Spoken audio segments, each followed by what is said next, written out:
कर्म और फल। मनुष्य का ये स्वभाव होता है कि उसे अपने प्रत्येक परिश्रम का प्रतिफल चाहिए। अधिकतर बार तो इसी परिणाम की चिंता करते, कल्पना करते वो कर्म करते जाता है कि मैं ये कर्म करूंगा तो मुझे ये मिलेगा। उसकी कल्पना करता है जो ना उसके हाथ में है, ना उस पर उसका अधिकार है, ना ही वश है। वो केवल अपना कर्म कर सकता है। उसे क्या मिलेगा ये उसके हाथ में नहीं है। इसलिए आप भी केवल कर्म करते जाइए, फल की चिंता नहीं। स्मरण रखिए, जड़ और शाखाएं जिस प्रकार एक दूसरे से जुड़ी हैं, उसी प्रकार कर्म और फल एक दूसरे से जुड़े। जो भी आप कर्म करोगे उसका फल आपको अवश्य मिलेगा। इस फल की चिंता में कर्म का समय नष्ट ना कीजिए, क्योंकि जो व्यक्ति समय नष्ट करता है, समय उस व्यक्ति को नष्ट कर ही देता है। कर्म कीजिए निस्वार्थ भाव से, फल की चिंता ना कीजिए। परिवर्तन इस संसार का शाश्वत नियम। कोई भी राजा नहीं जो सदैव राजा रहता है, कोई भी धनी नहीं जो सदैव धनी रहेगा। संसार में सूर्य का स्थान लेने के लिए भी चंद्रमा आ जाता है। कोई स्थान जिसे खंडित कहा गया था, वहां महल बने। कोई स्थान जिसे आज मलिन कहा जाता है, कल वहीं पे मंदिर बन सकता है। कोई भी ऋतु सदैव के लिए नहीं रहती, कभी भी समय सदैव एक सा नहीं रहता। आज जो आपके पास है, कल किसी और का था। आज जो आपके पास है, कल किसी और के पास ही चला जाएगा। आपके साथ यदि कुछ रहेगा तो केवल आपके कर्म। उस कर्म के परिणाम भी आपके नहीं है। आप केवल कर्म कीजिए, बाकी जो होगा वो परिवर्तन।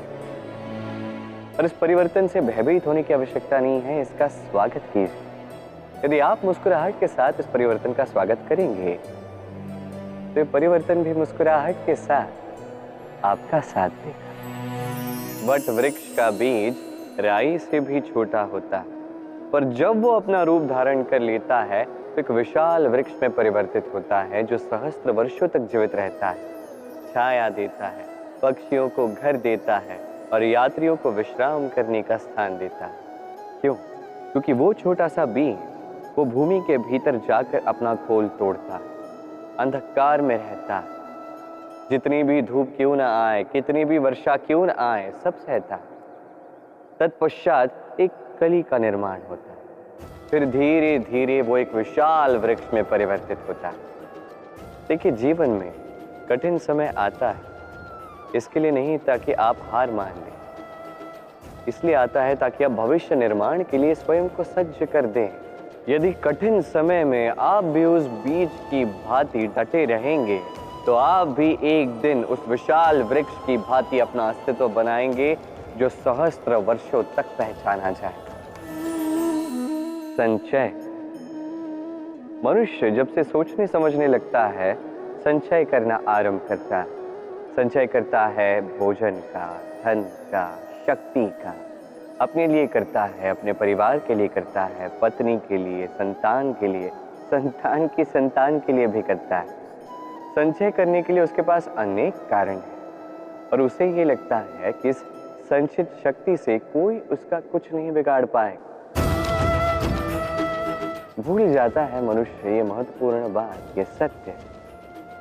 वो इस संसार में खाली हाथ आया था, यहां से उसे खाली हाथ ही जाना है। जो यहाँ का है वो यहीं रह जाना है। यदि कुछ उसके साथ जाएगा तो वो है उसके कर्म और कुछ।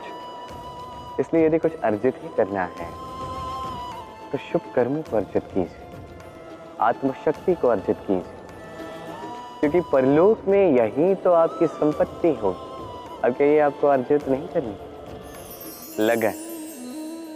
देखा जाए तो 3 अक्षरों का ही शब्द है और समस्त त्रिलोक उसी पे आधारित है। आप इस संसार में आए हैं तो सांस लेंगे, निश्चित रूप से बदले में कुछ देना भी होगा ही।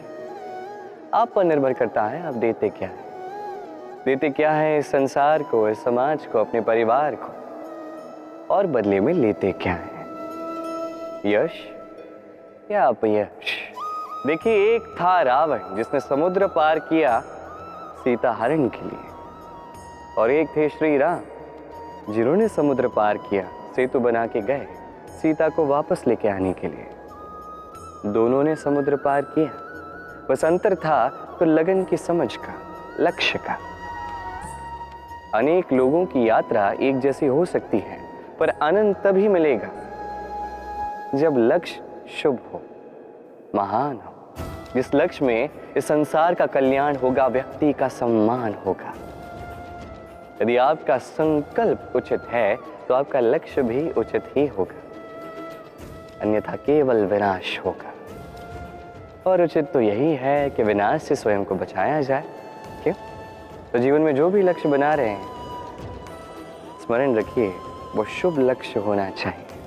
यदि ऐसा होगा तो आपकी यात्रा और आपका जीवन दोनों सुखमय होगा। सुरक्षा, क्या है ये सुरक्षा? क्या कोई कवच है? क्या कोई सीमा है? ये सुरक्षा कुछ और है। हमारे माता पिता, हमारे प्रियजन, हमारे मित्र, ये समाज, हमारे शुभ चिंतक, हमारे संबंधी, ये सभी हमें हमारे जीवन में किसी प्रकार की सुरक्षा देते हैं, कोई कवच देते हैं किसी न किसी रूप में।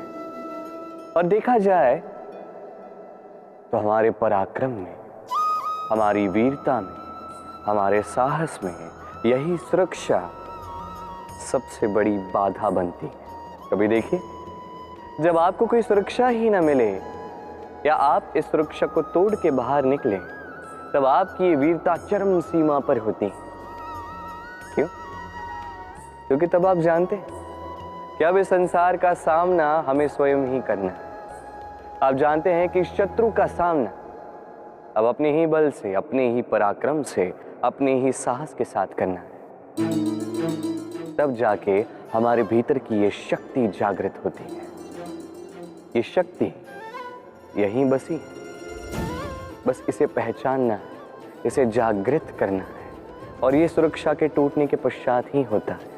और जो अपनी शक्ति को जानते हैं, जो स्वयं पहले से ही शक्तिशाली होते हैं, वो स्वयं ही अपना कवच निकाल के तोड़कर फेंक देते हैं, कर्ण की भांति।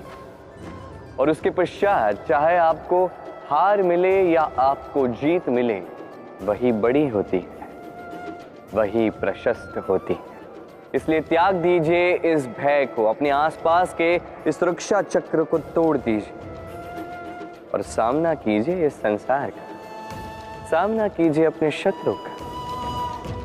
पराक्रम का ये अंकुर, इसे उगने के लिए बीज के ऊपर का ये कवच, ये टूटना अति आवश्यक है। कर्म और फल, देखा जाए तो ये समस्त ब्रह्मांड इन्हीं दोनों के मध्य में स्थित है। मनुष्य कर्म करता है अच्छा फल पाने के लिए, और अच्छा फल पाने की चाह में कई बार वो ये भूल ही जाता है कि ये कर्म वो कर क्या रहा है। मैंने कहा था कर्म करो, फल की चिंता नहीं, किंतु ये कर्म क्या कर रहे हो इसके विषय में सोचना भी आवश्यक है। अन्यथा कई बार हम ऐसे कर्म करते जाते हैं जो ना चाहते हुए भी विष बन जाते हैं। जो हुआ दुशासन के साथ, दुर्योधन के साथ, गुरुद्रोण के साथ। एक की मंशा उचित नहीं थी, एक का विवेक उचित नहीं था, और एक ने जो पक्ष चुना वो पक्ष उचित नहीं था। और ये जो इनके साथ हुआ, आपके, मेरे, हम सब के साथ हो सकता है। मैंने कहा था कर्म कीजिए, फल की चिंता मत कीजिए, किंतु इस कर्म के विषय में विचरण करना भी उतना ही आवश्यक है। देखिए, कर्म करने की उचित प्रक्रिया यही है कि फल की चिंता ना करो, किंतु यदि आपका कर्म शुभ हो तो इसका फल भी नियति आपको ही तो देगी। सदैव कर्म करते समय ये सोचिए कि आपका ये कर्म इस संसार को, इस समाज को, आपके परिवार को, आपके आसपास के लोगों को किस दिशा में ले जाएगा। यदि ये सबके लिए हितकारी तो कर्म करते जाइए। पर हाँ, निश्चित रूप से फल की चिंता नहीं करनी है। आइए और मेरे साथ प्रेम से कहिए राधे राधे।